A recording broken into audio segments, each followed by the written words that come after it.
dear students, hope you are fine by the grace of Almighty Allah. Welcome to NAVS Home School. I am Sabreena, Haque, Assistant Teacher of Science, National Ideal English Version School, Day Shift. Dear students, today I am going to take a chemistry class for class 9 student on the based on chapter 5. The name of the chapter is Chemical Bond, and today we will discuss the last part of the chapter. So let us move for our today's topic. Today we will start from the characteristics of ionic and covalent bond. When we discussed the chapter, that time we have told that in ionic bond, cation and anion bond together.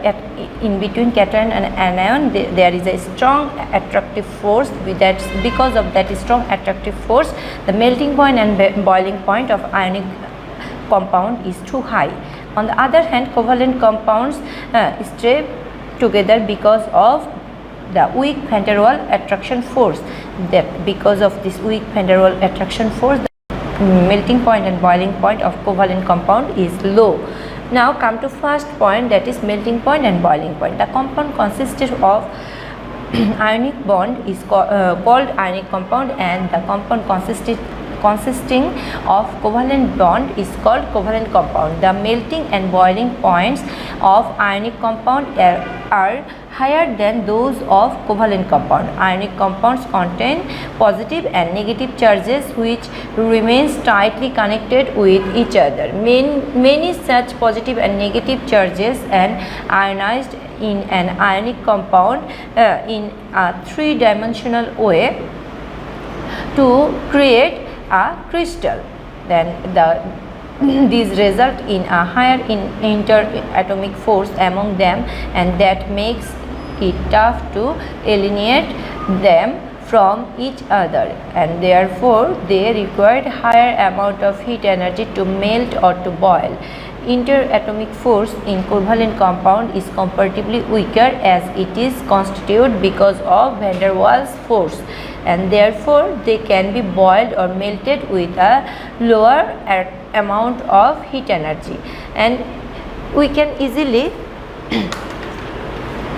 experiment with this. That means if we are thinking about sodium chloride, the melting point of sodium chloride is 1801 degree centigrade and boiling point is 1465 degree centigrade.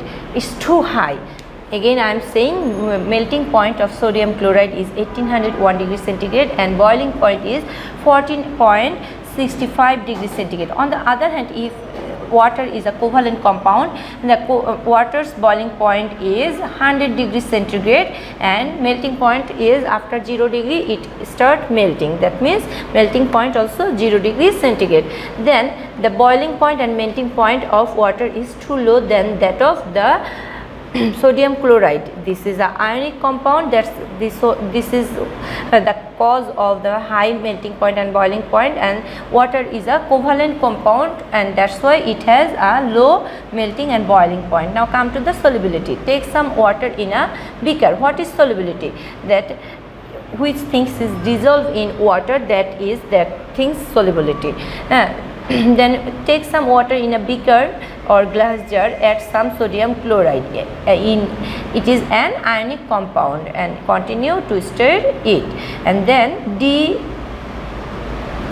the same thing with the washing soda and copper sulfate, all are ionic compounds. So some other organic compounds you will find all soluble in water. However, you will not find the same result for silver chloride. This is the exception. This is ionic compound, but this is the exception. That means apart from a few exceptions, ionic compound are soluble in water. Try the same experiment with covalent compound like naphthalene, mustard oil, kerosene, etc. Covalent compounds, you will find none of them soluble in water, although there are a few exceptions like sugar, glucose, etc. Like the sodium chloride, sugar and glucose is the exception of the covalent compound. Most covalent compounds are not soluble in water. Why some covalent compounds soluble in water? The reason lies in the bond structure of water. Water is a covalent compound itself. Their two hydrogen atoms are connected with two oxygen atoms by electron sharing. If you think about the water molecule, this is water. The outer oxygen has in the outer surface there is 6 electron. In the inner surface there is 2 electron, and 1 electron is shared with hydrogen, and here 1 electron is shared with hydrogen. That's why it get the 2 electron in 8 electron in its outermost orbit, and hydrogen get 2 electron in its outermost orbit by sharing. And because of the electronegativity, more electronegativity of oxygen attract the electrons to its. That means the oxygen attract more than that of the hydrogen that sharing electrons. That's why slightly that electrons goes towards the oxygen, and that is why there is a partial negative charge, that means anion and cation, partial cation formed, and that is called the polar compound. That is called the polar compound. This sign is known as delta. Here we will say as del. The oxygen become del minus and hydrogen become del plus. That means for the more electronegativity of oxygen, there the partial polarity created. That because of this partial polarity, oxygen is known as polar soluble, and that's why the ionic compound, we know in the ionic compound there is anion and cation, that means negative charge and positive charge. This negative charge attack the positive charge, and this positive charge attack the negative charge. That's why ionic compound dissolve in the water so quickly. And water is a covalent compound itself, where 2 hydrogen atoms are connected with 1 oxygen atom by electron sharing, but since oxygen is more electronegative than hydrogen, the 2 electron of covalent bond of water move towards oxygen a bit. That is the main cause of the polarity. As a result, oxygen atom becomes polarity negative charge, while hydrogen atom partially positive charge, and oxygen atom partially negative charge. Meaning a partial positive and partial negative end is created in water molecule. This kind of charged covalent compound is called polar covalent compound. And water is a polar soluble. Remember, the attraction force of an atom when it tries to attract the electron pairs of a covalent bonding to itself is called a electronegativity of an atom. The figure shows that. Now come to when ionic compound is added to water, the polar to solvent, the water molecule cation attracts the ion of ionic compounds. The same action takes place between the anion and water molecule and the anion of ionic compounds molecule. When this attraction force becomes greater than that of between the cation and anion of the ionic compound, then they become alienated from each other and become surrounded by water molecule. Thus, ionic compound is dissolved in water. And sodium chloride is ionic compound, and being so, it gets dissolved in polar solvent. Water, that means menthol is a polar compound, and so it gets dissolved in polar solvent. Look, this is a covalent compound, but it is a polar compound too. That's why it can dissolve in the water. Since methane is neither ionic or not a polar compound, so it does not dissolve in water. On the other hand, there is no cation and anion in covalent compound. They do not become attracted or disattracted by cation and anion water. As a result, they do not break down as ions in water or get dissolved. Now come to electrical conductivity. Take some water solution in the edible salt of sodium chloride in a beaker, and take some water solution of sugar in another. Now put 2 graphite rod like this way, 2 graphite rod, and attach with it a them with the wire and bulb. And you will see the bulb in the salt water solution is latent, while the one with sugar water solution is not. That shows the salt water solution is able to conduct electricity while sugar water solution unable. You may come to decide that the ionic compound in the solution with water are electricity conductive while covalent compound are not. This is the conclusion. You can also guess the reason very well. Electroconductivity required alienated positive and negative ion. In the salt, the water solutions, sodium ion and chlorine ion act as positive and negative ions respectively and conduct electricity. As in water solution, ionic compound remains in alienated cation and anion. Therefore, all water solution with ionic compound are electroconductive. On the other hand, covalent compound do not conduct electricity in water solution as they do not carry alienated ion.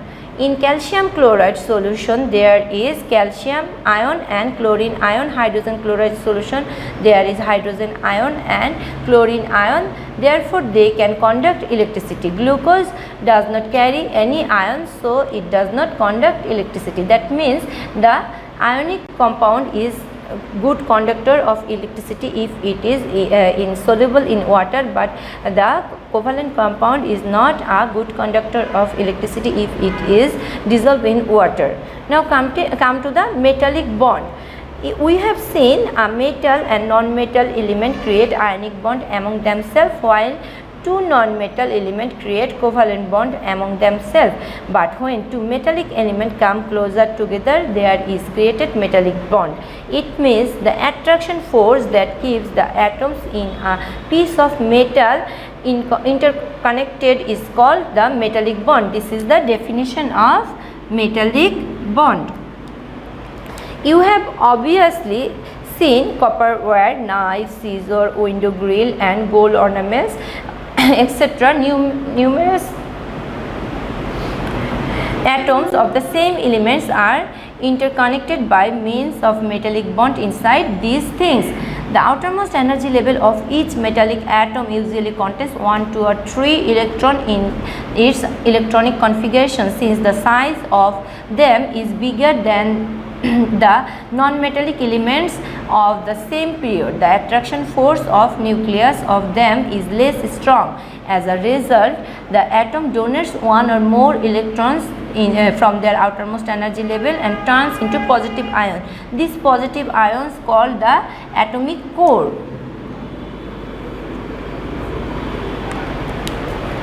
Look, these are the atomic core of the metal in the metallic bond, and this atomic core are three-dimensionally organized in a metal and metal lattice, and all the electron is not bonded with any of the atom. It's just freely it's moving in the metal's lattice. In the metal lattice, donated electrons come out of the orbits and move freely at the center of the atomic core. Such electrons are called delocalized electrons.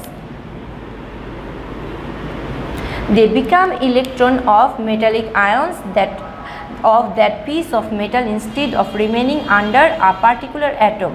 It can be said that ions remain organized like a lattice in a sea of electrons. This is so important line, and that many times come in your questions, in your previous SSC questions.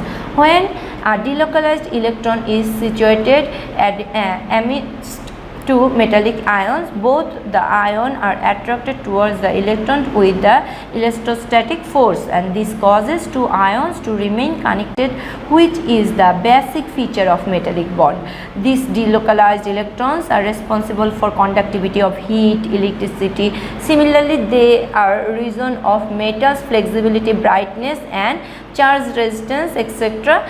Feature of matter. Then come to the electroconductivity of matter. Just now we have discussed that the delocalized electrons are the are responsible for the electric or heat conductivity of the metal. All metal are electrical conductor. The delocalized electron in the metal lattice are the carrier of electricity in them. If we connect two ends of a piece of metal to positive and negative edge of a battery, the electrons will rush from the negative edge to the positive edge. That means there will be a flow of electricity from positive end to negative end, and there would not have been any electricity flow in the absence of delocalized electron. That means this is the negative part of the battery, and this part is connected with the negative part of the battery, and here we know the positive same charge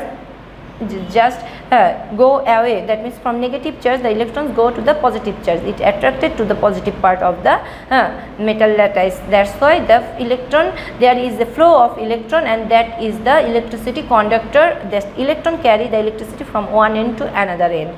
Now come to the heat conductivity of metal. When you heat an end of the piece of metal on fire, you will find that the other end also getting warmer first. It means metal are heat conductor too. This reason again delocalized electron. When the heat applies, this electron receive energy and increase their velocity.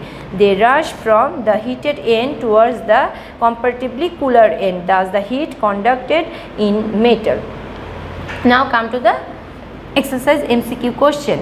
What is the name of the attraction force which keeps the atom bonded in the molecule? Electron affinity, electronegativity, chemical bond, van der Waals force. That is incorrect spelling. The answer will be chemical bond. Now come to the question number 2. The formation of which molecule below attain to the electronic configuration of neon? Dear student, here magnesium oxide, magnesium has the 12 electron, and in its outermost orbit it has 2 electron. If it give up these 2 electron, it get the electronic configuration like neon. And oxygen has the 8 electron and 6 electron in its outermost orbital. If it get 2 electron more, that time it will get the electronic configuration of neon. Then when the opposite charge come together, they form a compound, and that is the magnesium oxide, and that they form the ionic bond because of getting the electronic configuration of neon.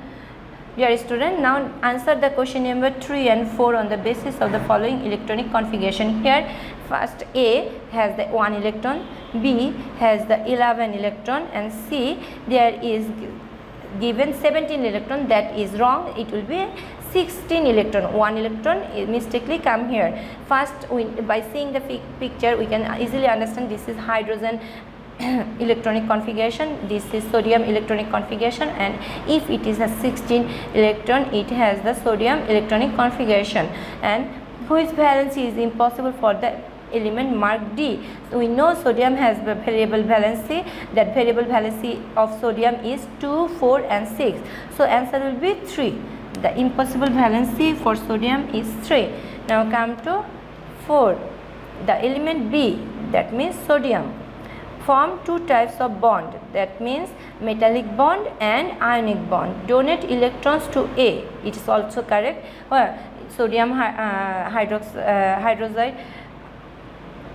Sodium hydride made by donating electron to the hydrogen, dissolve in water combining with A. Yes, when it bond with hydrogen, it is ionic. Will be an ionic bond, and it will be dissolved in water. So answer will be D, 1, 2 and 3. Now come to question number 5. Which of the following donates the formula of aluminum sulfate? Dear students, this is the aluminum sulfate formula. SO4 is the sulfate radical, Al is the symbol of aluminum, and 2 is the sulfate radicals valency, and 3 is the aluminum valency. So answer will be A. Now come to question number 6. What kind of compound is calcium oxide? Calcium is a metal and oxygen is a non-metal. In between, calcium give up 2 electron and oxygen takes 2 electron and makes ionic compound. That means there will be ionic compound. The calcium oxide is a ionic compound. And last question, which of the following compound is not electroconductive in water solution? Sodium chloride, it is ionic compound, it's dissolved in soluble in water.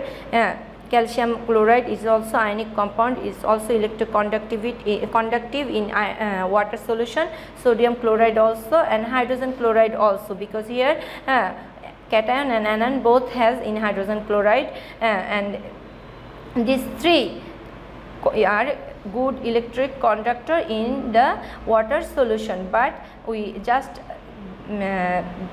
we have learned about that it is a covalent compound. Glucose is a covalent compound, and glucose, when it in the water solution, it does not conduct the electricity. So the answer will be glucose. Dear students, this is your homework number 14. You have to write 5 MCQ as your homework. Dear students, I have finished my today's topic. This chapter is basic chemistry, so read the chapter properly again and again and do the SW. Thank you. Allah Hafiz.